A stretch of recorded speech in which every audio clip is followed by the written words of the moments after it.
Assalamualaikum warahmatullahi wabarakatuh. Perkenalkan, nama saya Ainun Nadia. Di sini saya akan memaparkan tugas UAS mata kuliah Artificial Intelligence. Langsung saja pada inti materinya. Artificial Intelligence merupakan komputer dengan karakteristik seperti otak manusia, meliputi kemampuan berpikir kritis, membuat keputusan, dan menaikkan produktivitas.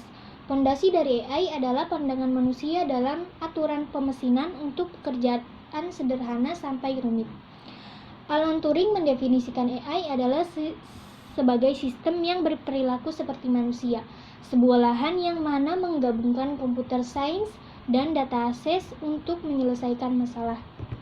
Tujuan Artificial Intelligence yang pertama, meningkatkan kemampuan pembuatan keputusan, singularitas, optimasi proses bisnis, meningkatkan produktivitas perusahaan, menyediakan layanan finansial, meningkatkan pelayanan kesehatan, dan membantu proses rekrutmen.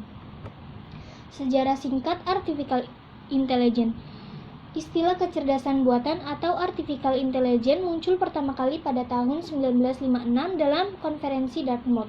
Namun, sebetulnya konsep kecerdasan buatan ini sudah ditanamkan jauh sebelum itu.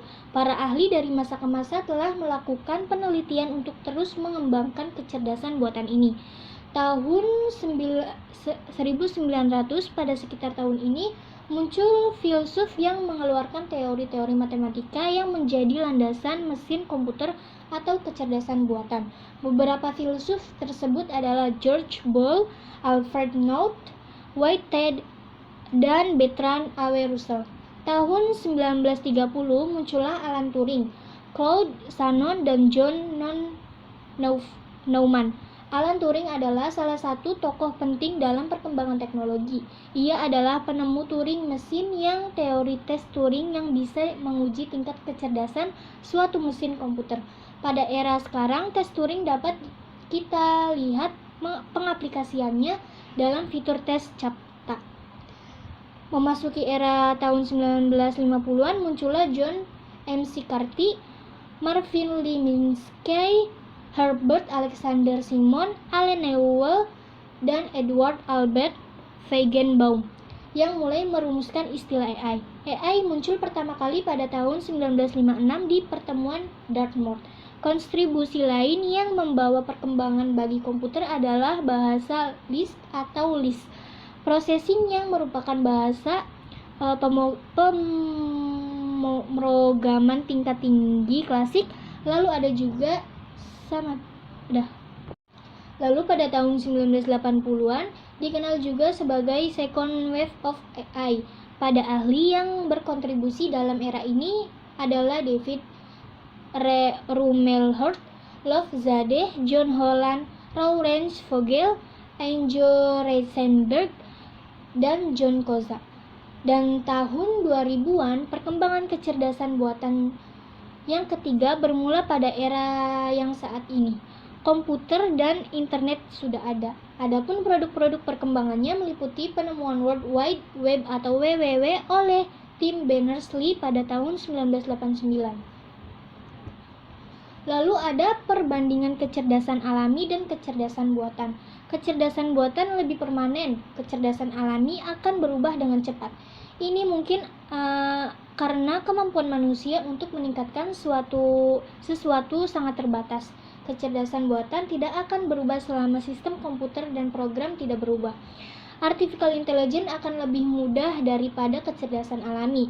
Menyediakan layanan TI akan lebih mudah dan lebih murah daripada harus membawa seorang untuk membuat sejumlah pekerjaan untuk waktu yang sangat lama. Artificial Intelligence dapat didokumentasikan. Keputusan yang dibuat oleh komputer dapat dengan mudah didokumentasikan dengan mengikuti semua kegiatan sistem. Kecerdasan buatan dapat berfungsi lebih lama, lebih baik, dan lebih baik daripada kecerdasan alami. Perbedaan komputer konvensional dengan AI. Program komputer konvensional proses berbasis algoritma, yakni formula matematis atau prosedur sekuensial yang mengarah pada suatu solusi. Perangkat lunak AI berbasis representasi serta manipulasi simbolik. Di sini simbol tersebut berupa huruf, kata atau angka yang mempresentasikan objek, proses, dan hubungan keduanya. Sebuah objek bisa jadi orang menggunakan simbol. Kita dapat menciptakan basis pengetahuan yang berisi fakta, konsep, dan hubungan di antara keduanya. Lalu, apa sih dampak negatif dan positif dari AI ini? Yang pertama, ada dampak negatif dari artificial intelligence. Yang pertama, hilangnya pekerjaan. AI dapat mengambil alih tugas manusia, sehingga memicu hilangnya pekerjaan bagi manusia yang bergantung pada pekerjaan rutin. Masalah privasi. AI juga dapat mengumpulkan dan menganalisis data yang dihasilkan oleh pengguna, dan hal ini dapat memicu masalah privasi dan keamanan data. Bias. AI dapat memperkuat bias yang sudah ada dalam data pembelajaran yang digunakan dalam membuat model AI, sehingga hal itu dapat memperkuat ketidakadilan sosial yang sudah ada. Masalah keamanan. AI dapat digunakan oleh cybercrime untuk melakukan serangan di dunia maya dengan mencuri informasi penting, sehingga dapat menjadi ancaman keamanan yang serius. Lalu dampak positif dari AI adalah meningkatkan efisiensi dan produktivitas. AI dapat mengambil alih tugas-tugas yang repetitif dan memakan waktu yang membuat manusia lelah dan bosan, sehingga pada akhirnya dapat meningkatkan efisiensi dan produktivitas kerja, meningkatkan akurasi dan konsistensi dengan menggunakan teknologi AI. Keakuratan dalam pengambilan keputusan dapat ditingkatkan serta membuat kesalahan yang dilakukan secara konsisten dan dikurangi. Mengurangi risiko. AI dapat digunakan untuk mengambil keputusan dalam situasi yang berbahaya atau risiko yang tinggi.